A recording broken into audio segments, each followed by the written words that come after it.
Uma jovem brasileira morre ao cair dentro de um vulcão na Indonésia e de repente começam a surgir histórias perturbadoras. O que parecia ser só mais uma tragédia ganhou um novo rumo nas redes sociais, né? Rituais secretos, lendas antigas, sacrifícios humanos e um vulcão que, segundo os moradores, escolhe suas vítimas. A Juliana Marins, de 26 anos, caiu lá no Monte Rinjani, um local sagrado para o povo local, visto como uma entidade viva que precisa ser alimentada. E se eu te disser que isso não foi a primeira vez que aconteceu, tá? Que ali outros turistas já morreram nas mesmas condições. E o pior é que existem relatos de que algumas dessas pessoas teriam sido deixadas para trás de propósito. Por quê? Só os estrangeiros morrem ali, por que nunca há melhorias nos resgates? Seria tudo isso uma coincidência ou parte de um ritual sombrio, Hoje a gente vai mergulhar a fundo nessa teoria, essa história, enfim, tentar entender se a Juliana ela foi apenas uma vítima de um acidente ou se algo muito maior está por trás dessa tragédia, e entender, então, de fato, o que se estão especulando por conta dessa teoria que está pipocando aí nas redes sociais, tá? Eu sou o Marcelo Milos e depois a vinheta eu te conto.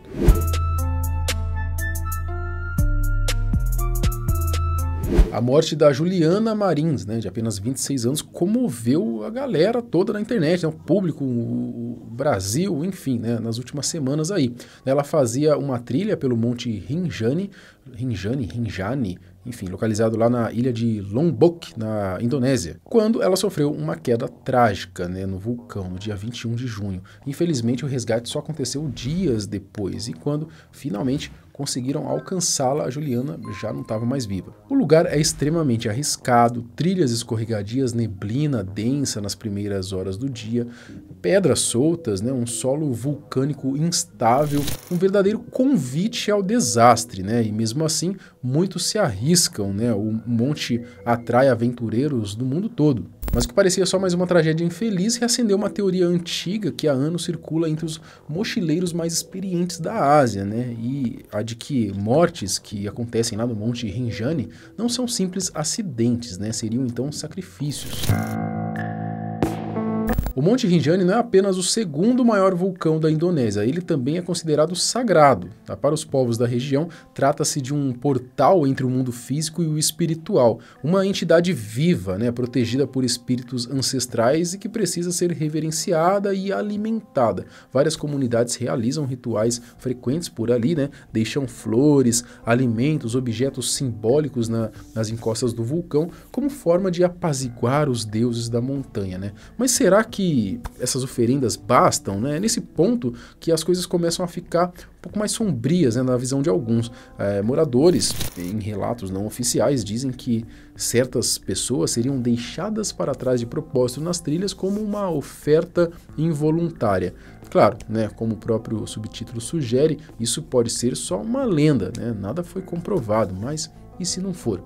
Essa crença ela não é nova. De acordo com as tradições antigas da região, mortes humanas no interior do vulcão seriam necessárias para evitar erupções e tragédias naturais, como se o Rinjani exigisse uma vida de tempos em tempos para poder se manter em silêncio.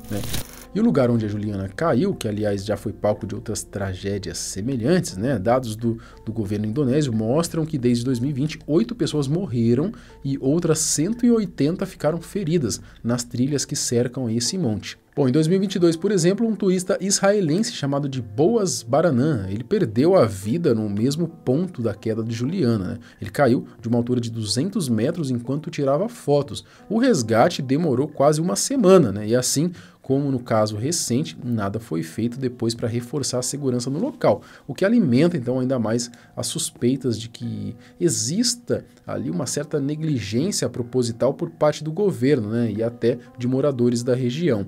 Quem também abordou essa discussão aí foi o filósofo e sociólogo grande mestre dos mestres Ryan Santos.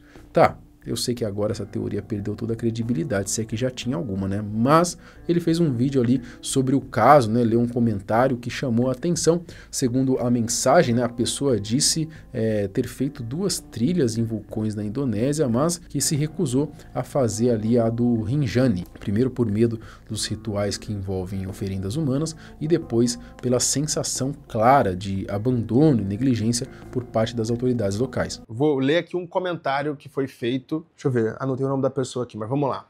Eu fiz a trilha de 2 vulcões na Indonésia, mas não fiz o Monte Rinjani por 2 motivos.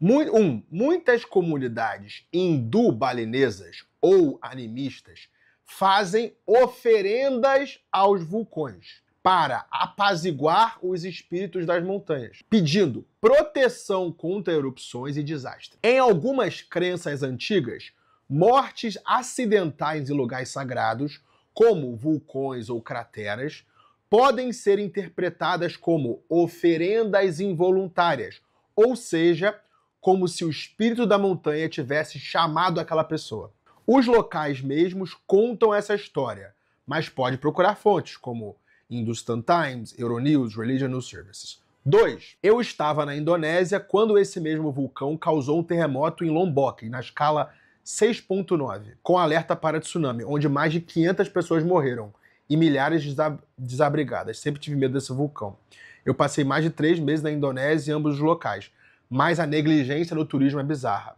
Eu mesma já fui largada no meio do mar pelo barquinho. Esse tipo de história é mais comum do que parece por lá, tá? Para alguns moradores da região, quando alguém morre no vulcão é porque foi escolhido pelos deuses. O povo Sasak, que habita a ilha de Lombok, ele enxerga o Monte Rinjani como se fosse mesmo um ser espiritual. Eles acreditam que no topo da montanha vivem entidades capazes de curar, mas também de levar. No coração do vulcão, um lago de águas azul turquesa, conhecido como Filho do Mar, é considerado ali sagrado, né? Dizem que as suas águas têm poder de cura e por isso o local acabou virando um ponto de peregrinação. Mas não é só isso, né? O lago também é visto como uma passagem entre os mundos, onde vida e morte e renascimento se entrelaçam, né? E um dado curioso que chama a atenção entre os acidentes registrados em 2024, a maioria foi envolvendo turistas estrangeiros, tá? Mesmo com os moradores locais subindo com frequência, né? São os visitantes de fora que mais perdem a vida por lá. Será uma coincidência também?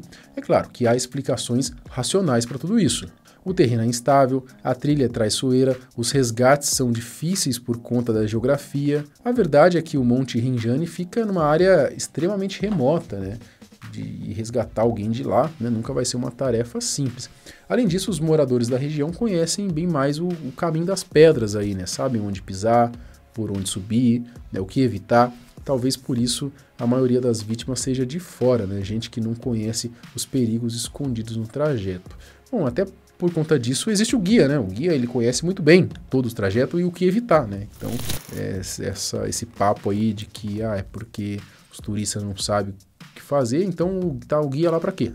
Será que existe gente que sobe lá sem guia? Aí se sim, né? Aí faz sentido. Agora, se não, o guia tá lá exatamente para não acontecer isso, né? Bom, existe ainda um fator cultural importante, né? Em áreas muçulmanas mais conservadoras, como é o caso, muitos homens evitam tocar em mulheres que não sejam da própria família, mesmo em emergências, tá? Isso pode atrasar e já atrasou operações de resgate, como no caso da Juliana. E aí surge aquela pergunta incômoda, né? Por que tantos acidentes ali acontecem e nada muda, né? Será medo de desagradar os deuses, né? Talvez tudo isso seja apenas uma sucessão de fatalidades, né? Talvez a Juliana só estivesse no lugar errado, na hora errada. Acontece. Mas e se não for? Né? E se ela mesmo, sem saber, ali, acabou fazendo parte de um ritual antigo, né? Uma oferenda a um vulcão faminto por vidas? Né? Sinceramente, eu não acredito muito nisso, tá? Mas num mundo tão maluco quanto o nosso, é difícil a gente duvidar de qualquer coisa. Né? O que permanece é a dor. A história da Juliana Marins é triste, né? É pesada, e representa aí muitos jovens que saem por aí buscando experiências e acabam encontrando o oposto. E no fim fica o mistério, né? Se a ciência e a espiritualidade realmente se cruzam, será que a Juliana foi escolhida pelos deuses do Monte Rinjani? Inclusive saiu recente aí uma entrevista do pai da Juliana, né?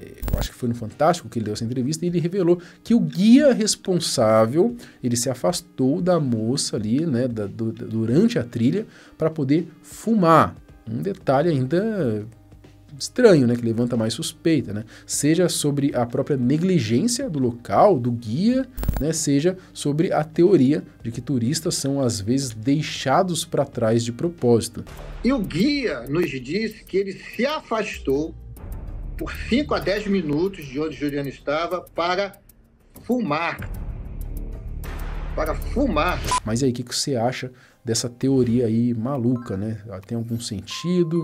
Ou a galera tá querendo só procurar pelo em ovo, né? Não tem nada a ver, né? Enfim, comenta aqui. A gente tá aqui só para trazer os boatos, as teorias e o que se fala na internet, né? Eu já deixei claro aqui que eu já não acredito tanto nisso não, mas eu quero saber a sua opinião, que é o que importa. Comenta aqui embaixo. Ah, e antes de encerrar o vídeo, deixa eu te dar um conselho que pode mudar a sua vida, como mudou a minha, tá? Se você tá cansado de depender só do real, de ver o dinheiro mal dar pro básico, talvez seja a hora de pensar diferente, tá? Eu descobri uma forma de ganhar em dólar trabalhando pela internet, e não é dinheiro fácil, não é mágica e nem aquelas promessas furadas que você vê por aí. Dá trabalho, exige dedicação, mas se você entender o jogo e aplicar do jeito certo, os resultados vão vir. Faz o seguinte, ó, não precisa acreditar em mim, tá? Eu preparei um treinamento gratuito explicando direitinho como é que funciona, o mesmo caminho que eu segui, passo a passo, para você começar a faturar em dólar, mesmo morando aqui no Brasil. Se fizer sentido para você, é só você clicar no link que vai estar aqui na descrição ou escanear o QR Code que vai estar aqui na tela. É o meu WhatsApp pessoal. Assim que você fizer isso, eu te mando o material direto, sem enrolação, tá bom? Não é sorte, é um método e tá aí para quem quiser aproveitar, beleza?